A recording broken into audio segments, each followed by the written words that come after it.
Hello students, जावा script के next video में आपका स्वागत है। पिछले वीडियोस में हमने देखा था ऑपरेटर्स में assignment operator, arithmetic operator, assignment operator और असाइनमेंट ऑपरेटर के अंदर सिंपल और कंपाउंड दोनों। आज हम देखेंगे कंपैरिजन ऑपरेटर, जिसमें greater than, less than equal to, greater than equal to, equals to, ये ऑपरेटर किस प्रकार से वर्क करते हैं। तो चलिए,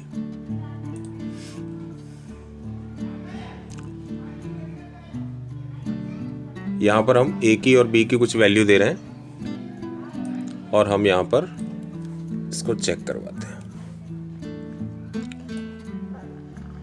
अब देखो, जब हम यहाँ पर एक कंडीशन लगाएं, जैसे हम यहाँ पर एक कंडीशन देते हैं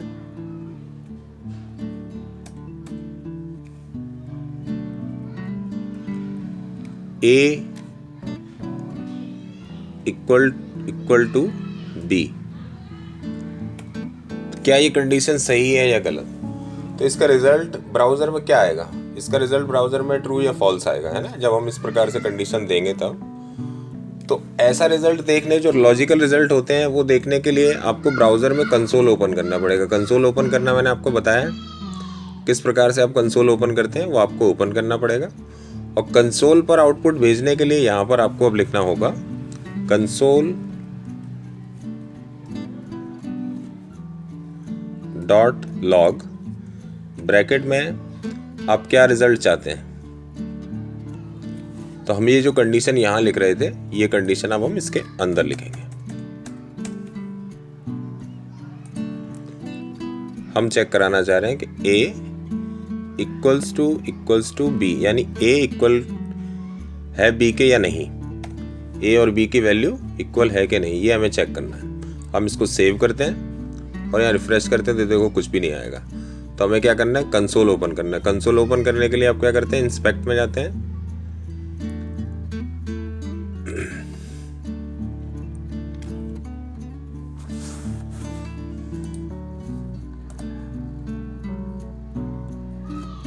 और यहाँ पर आपका कंसोल ओपन हो जाता है।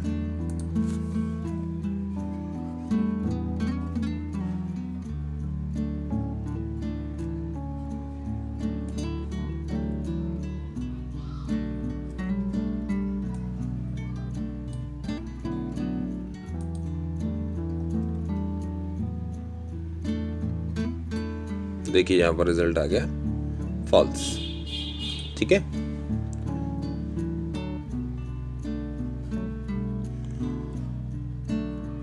अगर हम यहां पर करें a is not equal to b, तो नॉट इक्वल टू कैसे लिखते हैं? इक्वल टू साइन के आगे एक्सक्लेमेटरी साइन लगाते हैं, सेव करते हैं और यहां पर आकर ब्राउजर में हम जो भी फॉल्स आ रहा है इसको रिफ्रेश करते हैं, तो आप देखोगे ट्रू हो जाएगा। ठीक है, इस तरीके से आप कंडीशन चेक कर सकते हैं। हम यहाँ चेक करना चाह रहे हैं क्या a की वैल्यू b से बड़ी है, यानी a is greater than b। आप सेव करिए, इसको रिफ्रेश करिए, तो आप देखोगे आंसर ट्रू आ गया। अगर हम इस साइन को पलट दें, यानी कि लेस देन बना दें, एक मिनट,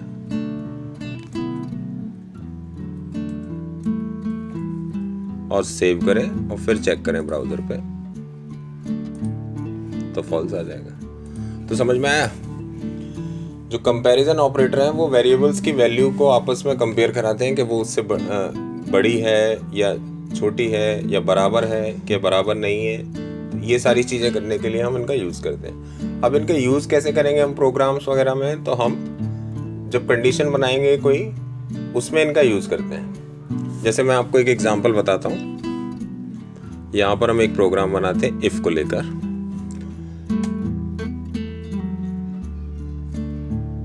हमने यहाँ पर एक प्रोग्राम बनाया, if A is greater than or equal to b, अगर a की वैल्यू b से बड़ी है तो यहां पर हम मैसेज प्रिंट कराएंगे, डॉक्यूमेंट डॉट राइट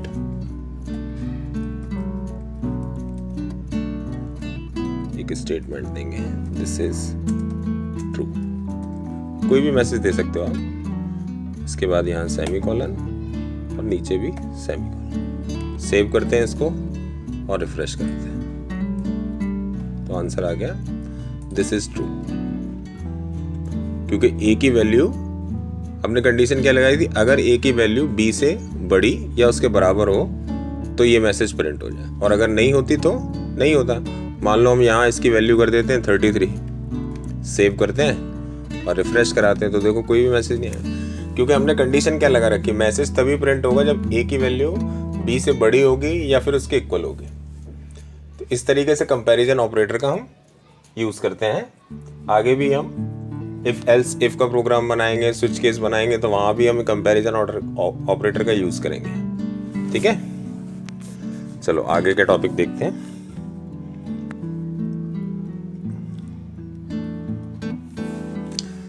चलिए अगला हमारा है क्या, लॉजिकल।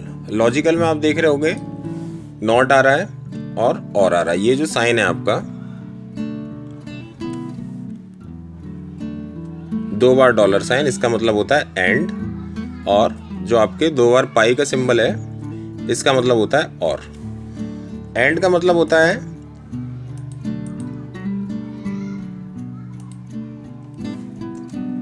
कि आपने जो भी कंडीशन दी है, एक से ज्यादा जो कंडीशन दी है वो सभी क्या होनी चाहिए, ट्रू होनी चाहिए, तभी फंक्शन ट्रू बताएगा, अदरवाइज फॉल्स हो जाएगा। और इसमें क्या होता है, और में 2 दिए जैसे आपने कंडीशन, तो 2 में से कोई एक ट्रू होनी चाहिए, एक भले ही फॉल्स हो जाए। अगर एक भी ट्रू मिल गई उसको तो वो ट्रू की तरफ चला जाएगा, अदरवाइज फॉल्स मैसेज दे देगा। देखो इसको प्रैक्टिकल पे देखते हैं, तब आपको और अच्छे से समझ में आएगा। हम यहाँ पर अब जैसे एक वेरिएबल लेते हैं एज का, ठीक है, एज इक्वल टू हमने यहाँ दे दिया, मान लो 20 दे दिया, 25 दे दिया। सपोज आपकी एक कंपनी है और आपकी कंपनी ने कुछ जॉब वैकेंसीज निकाली हैं जिसमें एज 18 से 26 की एज वाले एम्प्लॉयज को आप लोग हायर करने के लिए आपने वैकेंसी निकाली है। तो अब आपको ऑनलाइन फॉर्म जो भी एम्प्लॉयज फिल कर रहे हैं तो उनकी एज चेक करनी है कि वो एलिजिबल हैं कि नहीं है। तो आपकी जो कंडीशन है वो क्या है, एज, कंडीशन में लिख देंगे एज ग्रेटर देन और इक्वल टू 18, और क्या कंडीशन है, सॉरी,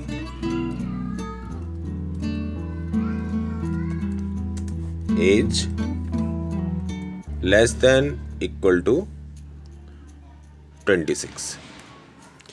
ठीक है, ये क्राइटेरिया आपकी कंपनी ने निकाला है कि किसी भी एम्प्लॉय की एज अगर 18 साल है या उससे ज़्यादा है और 26 साल है या फिर उससे कम है, 26 साल है से कम है या फिर उसके बराबर 26 तक है, तो वो एलिजिबल है आपकी इस जॉब के लिए, अदरवाइज वो एलिजिबल नहीं है। अगर 17 का है तो एलिजिबल नहीं है, 27 का है तो एलिजिबल नहीं। तो देखो यहाँ पर एक मैसेज हम प्रिंट करवाएंगे, यू आर एलिजिबल।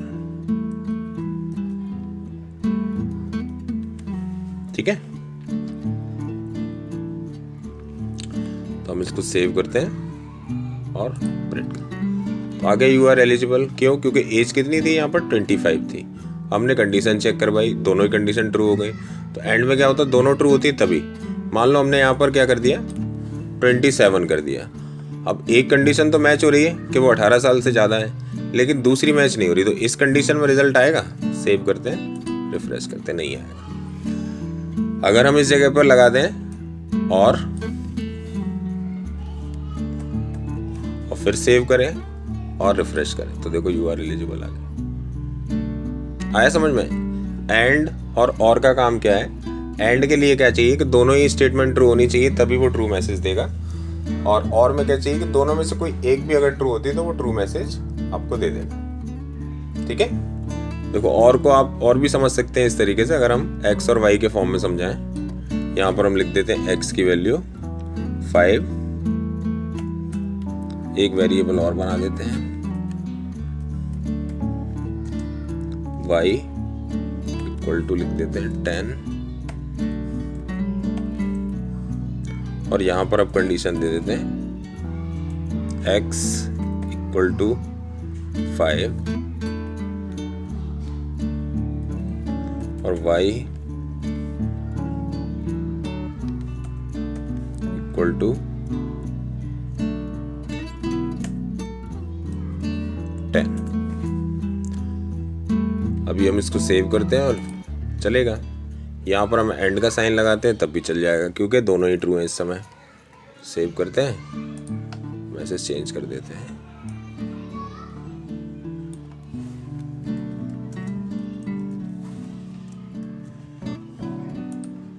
ठीक है, अब हम यहाँ पर वैल्यू चेंज कर देते हैं। मान लो हमने x की वैल्यू कर दी 15। सेव करते हैं, नहीं आ रखी हो क्योंकि यहाँ पर एंड सिंबल लगा है। तो एंड सिंबल लगने से y का तो ट्रू हो रहा है लेकिन x फॉल्स हो गया क्योंकि x की 5 के इक्वल मांगी गई। यहाँ पर ऑपरेटर चेंज करते हैं, सेव करते हैं और रिफ्रेश कराते हैं। इट्स ट्रू है क्योंकि x की भले ही फॉल्स हो गई लेकिन y की ट्रू हो गई है इसमें। आया समझ में?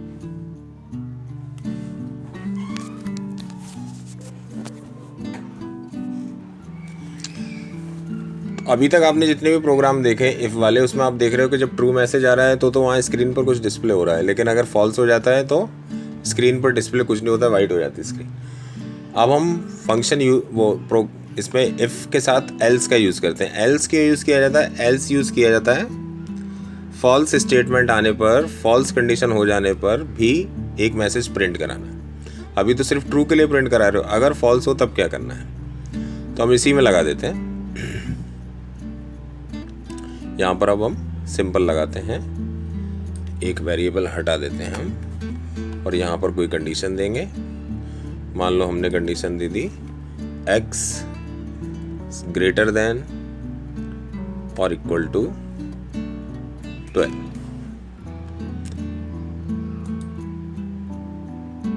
ये 20 कर देते हैं। ठीक है, सेव करते हैं और रिफ्रेश करते हैं तो देखो यहाँ पर कोई मैसेज नहीं आ रहा।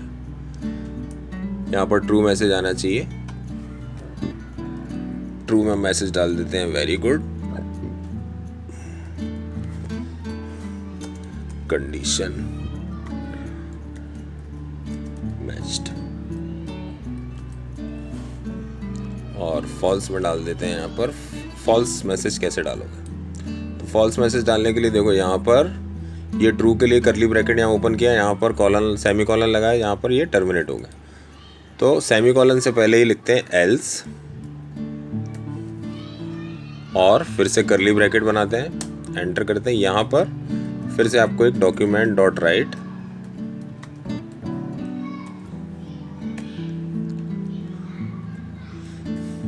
इसमें आपको मैसेज लिखना कंडीशन नॉट मैच।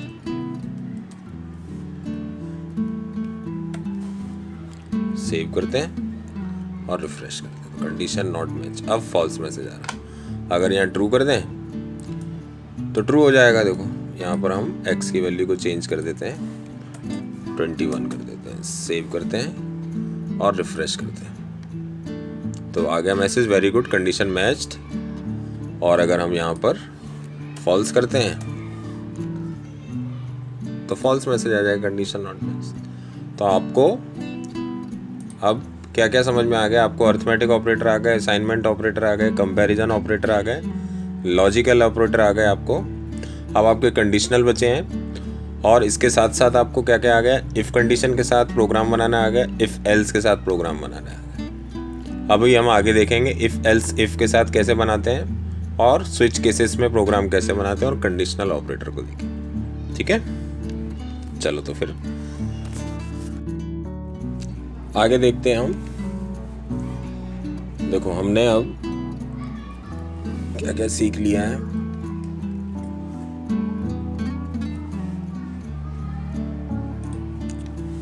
हमने इफ़ स्टेटमेंट सीख ली कि इफ़ को कैसे यूज़ करते हैं। इफ़ लिखते हैं, कंडीशन लिखते हैं,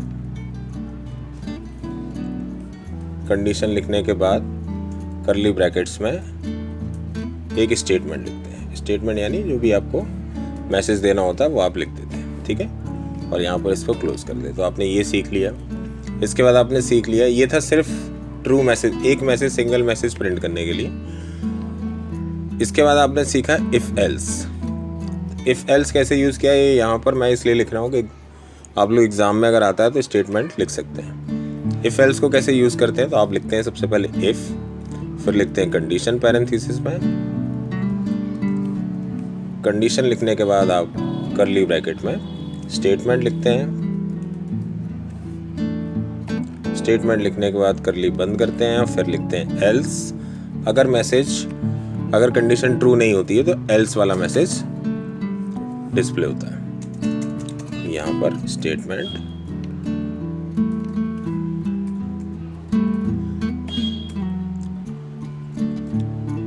लिख देते हैं। इसके बाद आता है एक, ये तो दो कंडीशन के लिए, मतलब इफ एल्स हो गया आपका, कंडीशन चेक करता है, ट्रू होती तो ट्रू मैसेज, फॉल्स होता तो फॉल्स मैसेज। कंडीशन के अंदर कंडीशन, कंडीशन के अंदर कंडीशन, उस केस में आप लगाते हैं if else if else if कैसे यूज करते हैं तो सबसे पहले लिखते हैं आप इफ, फिर लिखते हैं कंडीशन,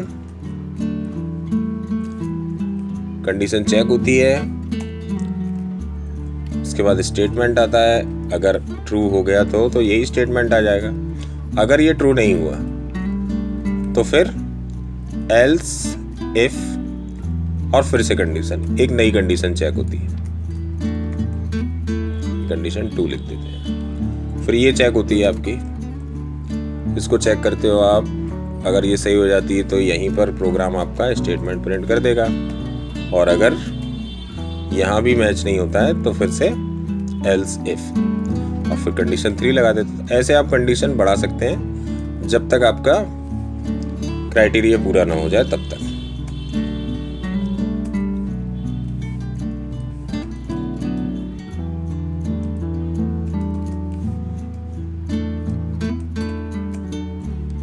और लास्ट में आप एल्स लिखकर एक फाइनल स्टेटमेंट दे देते हैं, जो कोई भी इनमें से कंडीशन मैच ना हो तो फिर ये वाला स्टेटमेंट स्क्रीन पर प्रिंट हो जाए ब्राउज़र पर, और ये आपका टर्मिनेट हो जाए।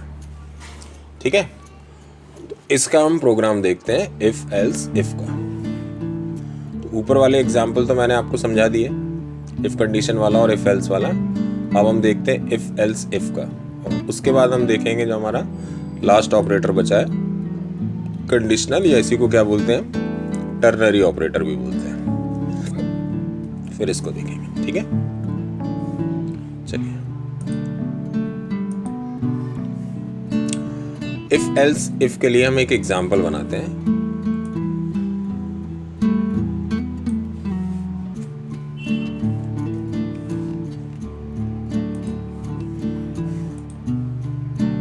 हम बनाते हैं good morning, good afternoon, good evening और गुड नाइट को लेके एक प्रोग्राम कि टाइम के हिसाब से वो मैसेज प्रिंट करे कि आप अगर टाइम डालोगे तो गुड मॉर्निंग आए, अगर आप टाइम डालते हो गुड आफ्टरनून आए।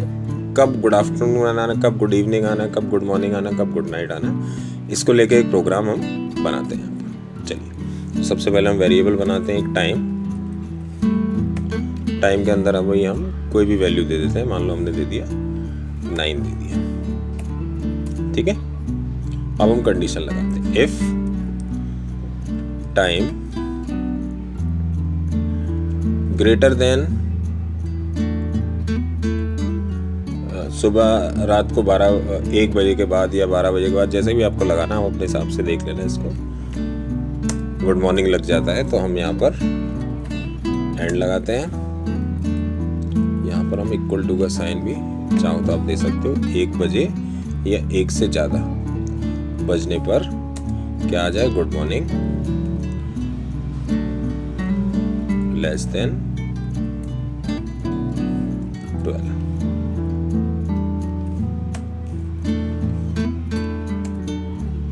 तो यहाँ पर हमने एंड का यूज़ किया हुआ है, यानी दोनों ट्रू होनी चाहिए। टाइम आपका 1 से ज़्यादा या 1 के बराबर होना चाहिए रात का, और दोपहर का 12 से कम होना चाहिए। तब क्या मैसेज प्रिंट होगा, good morning. Document dot write message दे देंगे हम यहाँ पर good morning.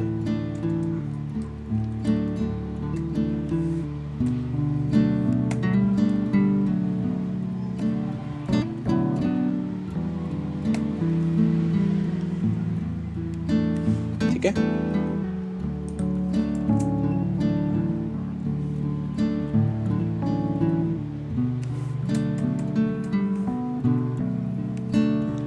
Otherwise else if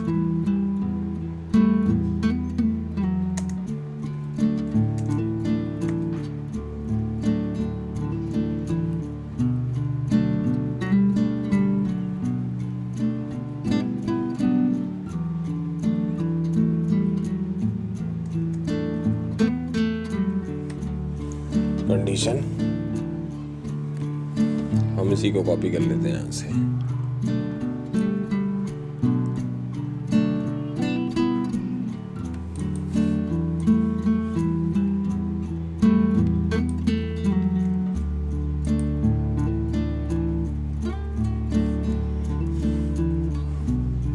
इसमें हम चेंज कर देते हैं। 12 तक तो हो गया हमारा। 12 से कितने बजे तक रहता है आपका good afternoon?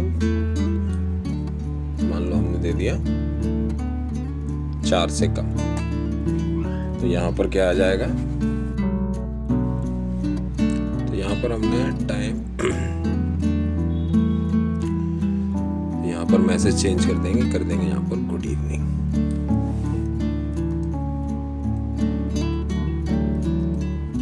Sorry, good afternoon.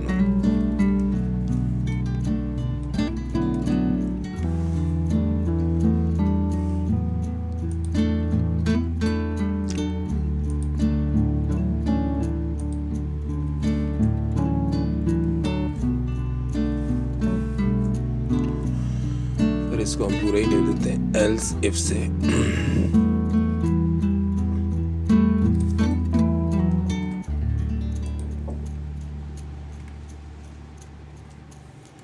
यहाँ पर टाइम अब गुड आफ्टरनून के लिए हो गया, गुड इवनिंग के लिए तो यहाँ से कर देते हैं हम 4 से लेकर 6 या 7 जो भी आपको रखना है वो कर दीजिए।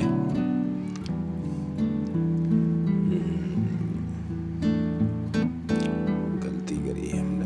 12 से 4 ही हमें रेलवे फॉर्मेट पे लेना पड़ेगा, तो 4 यानी 16, और यहाँ भी हम 16 से लेकर 19 तक रखेंगे और इसको कर देंगे गुड इवनिंग। ठीक है, तो हमने 1 से लेकर 19 तक के लिए कंडीशन सेट कर दी। अब 19 के बाद जो भी बचता है, जो भी नंबर्स हमारे बचे हैं उसके लिए हम लगा देंगे यहाँ पर एल्स, क्योंकि अब वही बचा है लास्ट। अगर इनमें से कोई नहीं हुआ तो फिर ये वाला मैसेज प्रिंट हो जाए, तो करेंगे एल्स में हम लगाएंगे यहाँ पर डॉक्यूमेंट डॉट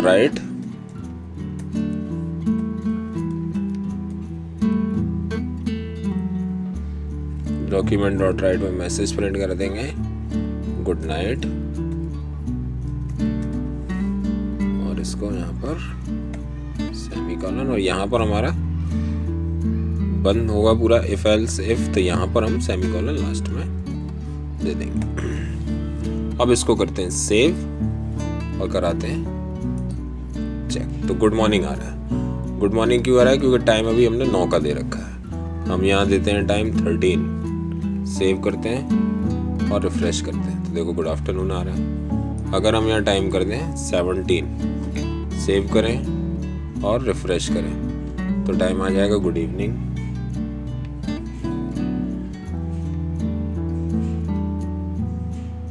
ठीक है, और अगर हम 19 के बाद का कोई टाइम दे दें, जैसे हमने दे दिया 21, सेव करें रिफ्रेश करें, तो देखो गुड नाइट आ गया। ठीक है, इस तरीके से ये इफ एल्स इफ काम करता है। अगर कोई डाउट आता है तो आप कमेंट में पूछ सकते हैं।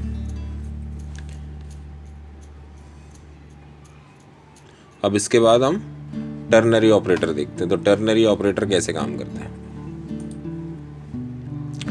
टर्नरी ऑपरेटर का यूज देखिए। इसका फॉर्मेट कैसे लिखते हैं, फॉर्मेट मैं आपको यहाँ पर लिख के बताता हूँ।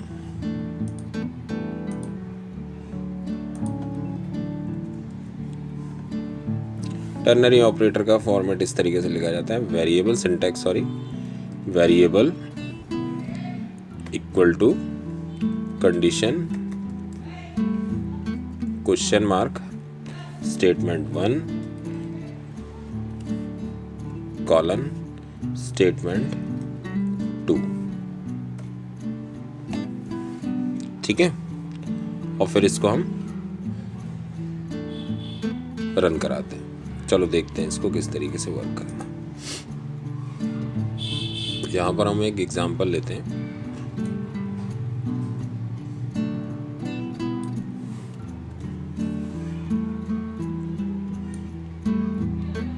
यहाँ हम एक प्रोग्राम बनाते हैं कि हम किसी से एज उसकी पूछें और हमें बताना है कि वो ड्राइविंग के लिए एलिजिबल है कि नहीं है। ठीक है, जैसे अभी हम कोई भी एज ले लेते हैं यहाँ पर, और यहाँ पर हम एज एक नया वेरिएबल बना देते हैं, मैसेज इक्वल टू, हम यहाँ पर मैसेज इसमें डाल देते हैं। यहाँ पर हम इसका में कुछ डिक्लेयर नहीं करेंगे, अभी हम इसको ऐसे ही छोड़ देंगे। ठीक है, अब हम एक कंडीशन लगाते हैं, if age greater than equal to 18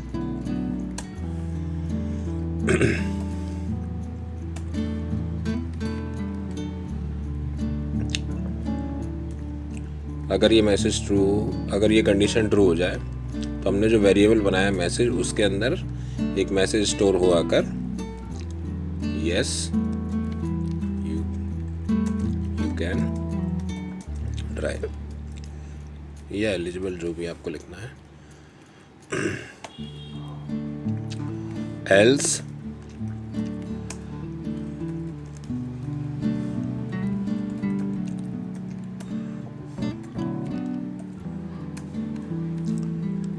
message के वेरिएबल के अंदर फॉल्स में क्या लिख के आ जाए, no you can not drive.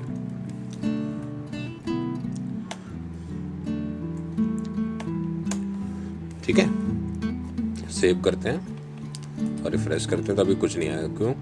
क्योंकि हमने डॉक्यूमेंट डॉट राइट अभी नहीं लगाया।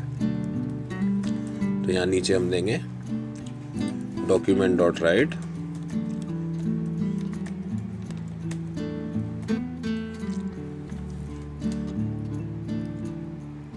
और इसके अंदर वेरिएबल दे देंगे, तो जो भी मैसेज के अंदर मैसेज आएगा कंडीशन के हिसाब से वो यहाँ पर प्रिंट हो जाएगा।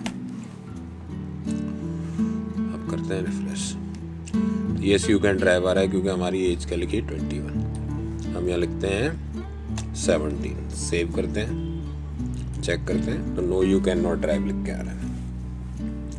ठीक है, अब देखो इस प्रोग्राम को बनाने के लिए हमने कितनी कोडिंग की। अगर हम यहाँ पर टर्नरी ऑपरेटर यूज करते हैं तो वो किस तरीके से इम्प्लीमेंट होता है। तो टर्नरी ऑपरेटर के लिए सबसे पहले क्या चाहिए हमें, वेरिएबल। तो वेरिएबल हमारा ये लिखा हुआ है मैसेज, उसके अंदर कंडीशन, तो यहाँ पर आ जाएगा इक्वल टू, कंडीशन आ गई। कंडीशन के बाद आता है क्वेश्चन मार्क, क्वेश्चन मार्क के बाद सीधा ये मैसेज आ जाएगा यहाँ पर।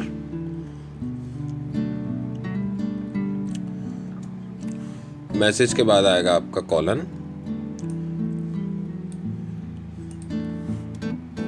यहां से इसको भी ले आते हैं इस वाले मैसेज को,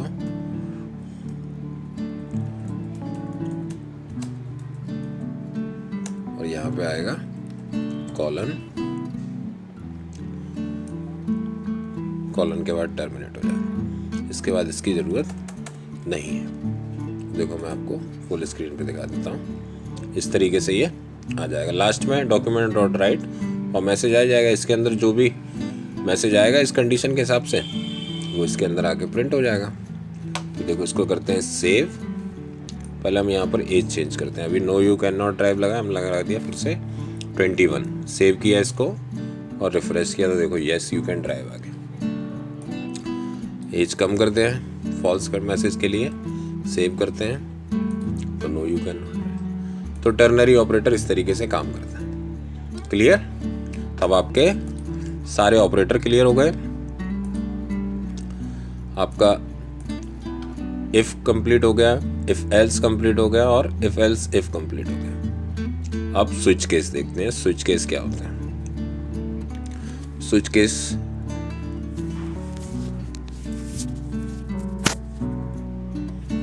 स्विच केस का पहले हम एक्सप्रेशन देख लें कि स्विच केस किस प्रकार से हम लिखते हैं, तो उसका सिंटैक्स आप समझ लो पहले।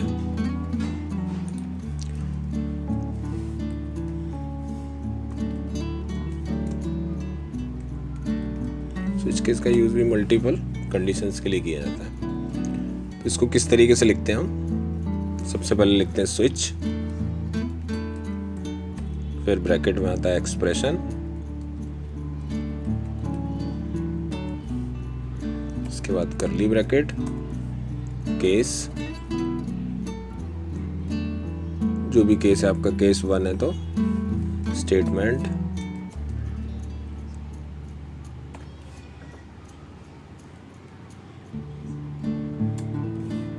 और ब्रेक। केस 2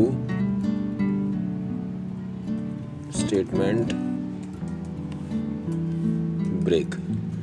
ब्रेक का मतलब यहाँ पर यह है कि आपका जो स्विच केस है वो पहले कंडीशन चेक करेगा। अगर यहीं पर ट्रू हो गया तो यहीं से ब्रेक हो जाएगा, मतलब रुक जाएगा, नहीं तो फिर वो आगे बढ़ेगा। आगे का अगर ट्रू हो गया तो यहाँ रुक जाएगा, नहीं तो फिर आगे जाएगा। ऐसे आप केस 3, केस 4, केस 5 जितना लंबा ले जाना चाहें उतना लंबा आप ले जा सकते हैं इसको।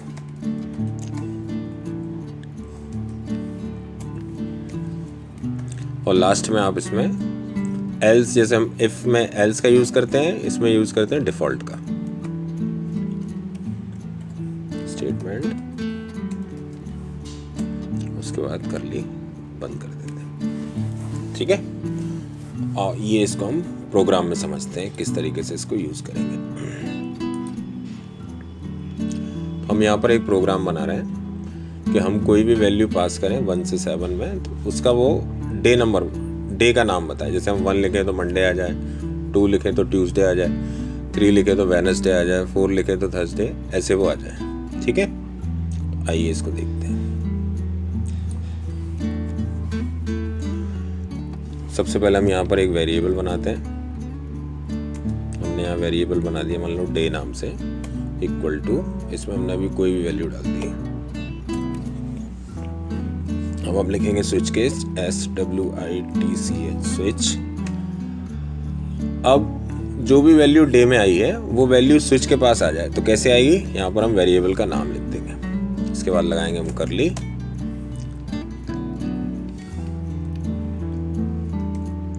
केस 1। अगर वेरिएबल की वैल्यू 1 आती है तो क्या स्टेटमेंट आए? यहाँ लगाएंगे कॉलन, डॉक्यूमेंट डॉट राइट,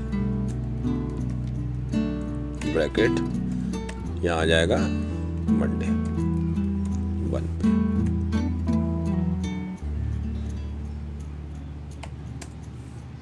यहाँ लग जाएगा break, case 2, colon, document dot write, ये हो जाएगा आपका ट्यूसडे,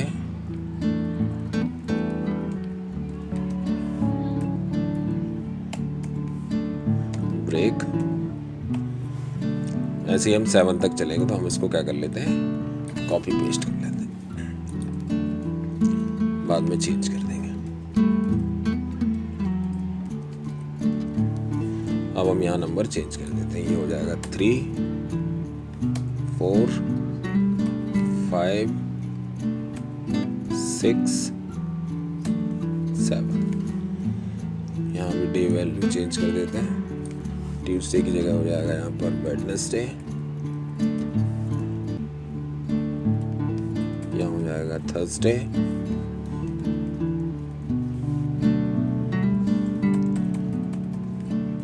फ्राइडे, यहाँ पर हो जाएगा सैटरडे, और यहाँ पर आ जाएगा आपका संडे। ठीक है, अब हम इसको यहाँ पर सेव करते हैं और रन कराते हैं। तो यहाँ पर ट्यूसडे आ रहा है। ट्यूसडे क्यों आ रहा है? क्योंकि हमने वेरिएबल की वैल्यू अभी 2 दे रखी है और 2 पर कौन सा डे हमने लिखा है? ट्यूसडे, तो ट्यूसडे आ रहा है। अगर हम यहाँ लिखते हैं 5, सेव करते हैं और रिफ्रेश करते हैं तो यहाँ फ्राइडे आ गया। 5 पर कौन सा डे है? फ्राइडे। आ रहा है समझ में? अगर यहाँ पर हमने लिख दिया 9, सेव किया, रिफ्रेश किया तो यहाँ कुछ नहीं आएगा। तो हम यहाँ पर क्या देंगे? अभी हमने यहाँ पर एल्स जैसा मतलब डिफ़ॉल्ट नहीं दिया है, तो यहाँ पर हम लिखेंगे default colon document dot right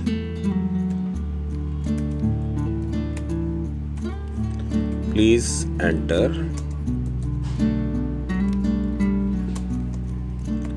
valid day number.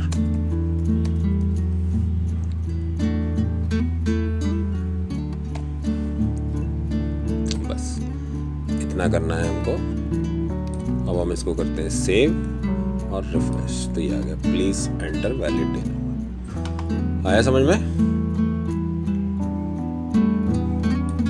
यहाँ पर हम फिर से एक बार चेक करते हैं, 6 लिखकर सेव करते हैं, रिफ्रेश करते हैं तो सैटरडे आ गया। और यहाँ पर अगर किसी ने लिख दिया 8, सेव किया तो प्लीज एंटर वैलिड डे। तो इस प्रकार से आपकी जावास्क्रिप्ट के बेसिक पूरा कंप्लीट होता है। आपको स्विच केस भी बता दिए गए। उम्मीद है आपको समझ में आ गया होगा। कमेंट्स में बताएं और चैनल को सब्सक्राइब करें जिससे कि आगे आने वाली सीरीज भी आप देख सकें। और इसका एडवांस सीरीज़ भी जल्द स्टार्ट हो जाएगी जावास्क्रिप्ट की। जिनको एडवांस सीखना है जावा डिटेल में वो सीख सकते हैं। इसके बाद C++, PHP, .NET, ASP.NET, SQL, ये सारी लैंग्वेजेस की सीरीज इस चैनल पर आएंगी। तो आप लोग चैनल को सब्सक्राइब करके रखिए। मिलते हैं फिर अगले वीडियो में, तब तक के लिए थैंक यू।